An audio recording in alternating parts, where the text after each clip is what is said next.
Ya, laporan biasa dari seorang pembantu presiden kepada Bapak Presiden mengenai beberapa hal yang berkaitan dengan dunia pertanahan dan dunia tata ruang, terutama yang berkaitan dengan proses perkembangan tata cara pemberian hak atas tanah, terutama hak guna usaha untuk perkebunan kelapa sawit di Indonesia. Dah, gitu aja.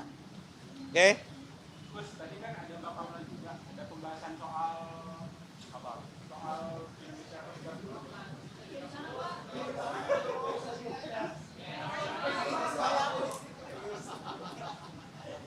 Kenapa, Mas? Oh enggak, itu enggak tahu saya. Bukan bidang saya. Kalau saya kaitannya masalah tumpang tindih antara lahan kelapa sawit dengan kehutanan. Yang hari ini sudah ada Satgas Kelapa Sawit yang dipimpin oleh Pak Menhan, Pak Jaksa Agung, Pak Panglima TNI dan Pak Kapolri, di mana saya salah satu anggotanya. Ya, kita melaporkan berapa lahan yang ada tumpang tindih, berapa yang tidak tumpang tindih, kita laporkan. Oke, apalagi? soal tanah yang di Bekasi. MA bilang itu Gini, kenapa? Gini, Mas ya. Udah saya jawab kemarin sebetulnya. Memang betul, tahun 2022 Pengadilan Negeri kirim surat akan ada eksekusi kepada BPN. Nah, kalau kita mengacu aturan terbaru PP 18 tahun 2021 pasal 169 itu mengatakan sebelum ada eksekusi itu harus minta surat permohonan pengukuran dari pengadilan, ya kan, sebagai pemohon mau sebelum eksekusi. Supaya apa? Supaya tidak ada kesalahan di mana letak objek eksekusinya. Sampai hari ini belum ada surat permohonan itu, pengukurannya. Oke? Terus soal pagar laut juga kan udah masuk penyidikan dari Baris Polri ya. Ya. Dari Kementerian Bus sendiri kesiapannya untuk mendukung. Udah kita serahkan semua data-datanya, baik yang di Tangerang maupun Bekasi. Yang Bekasi pun proses investigasi terhadap aparat kita juga sudah selesai. Mungkin besok atau lusa saya umumkan. Ada beberapa orang yang akan diberhentikan juga yang di Bekasi. Cuma jumlahnya berapa saya lupa. Ya kan, baru tadi pagi saya dapat laporan dari Inspektorat Jenderal hasil investigasinya. Mungkin kalau nggak besok, lusa saya umumkan jumlah orang yang akan kita berhentikan lagi. Jadi kita serius mengatasi masalah ini. Hari ini juga yang di Tangerang 193 sertifikat secara sukarela juga sudah diserahkan sama BPN, dibatalkan secara sukarela yang di atas laut. Jadi insya Allah semua yang di atas laut clear and clear dibatalkan. Tidak perlu kita pembatalan. Mereka yang bersangkutan sukarela minta dibatalkan.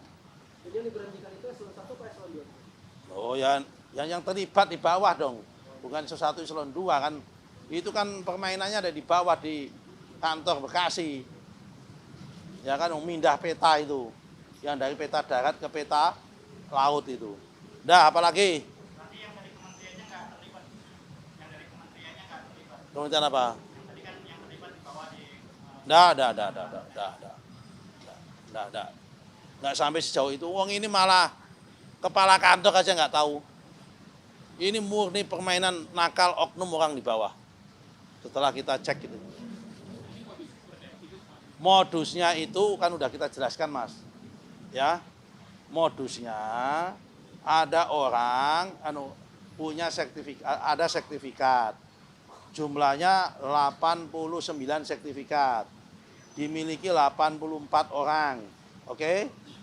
Jumlahnya 11,6 hektar.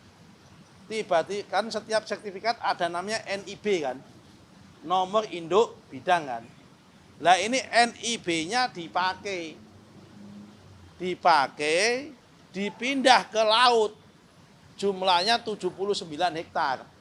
Dari 11,6 pindah ke laut yang luasnya 79,6 hektar. Yang semula pemiliknya ada 84 pemilik menjadi 11 pemilik. Yang salah satu di antara pemiliknya itu adalah oknum kepala desa setempat. Ini kita batalkan, kita hapus. Dan pihak-pihak yang terlibat yang memindah peta ini kita usut. Kenapa? Ternyata saya kemarin salah, yang memegang akun itu memang kalau nggak kepala kantor, kepala seksi.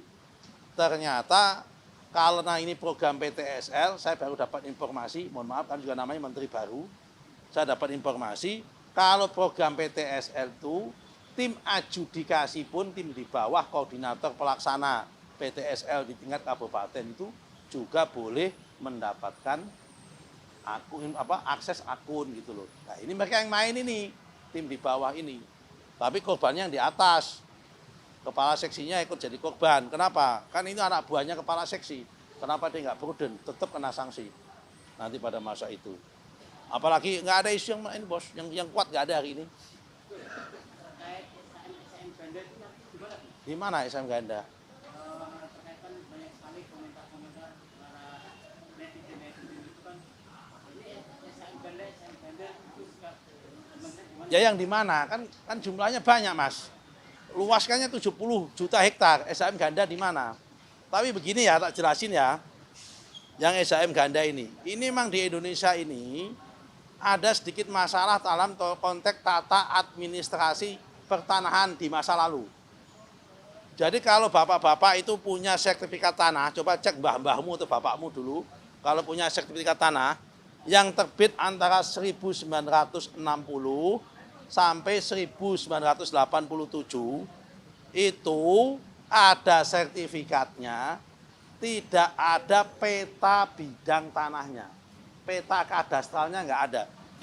Ini batasnya jalan apa, ini bentuknya apa, nggak ada. Yang ada hanya gambar tanah.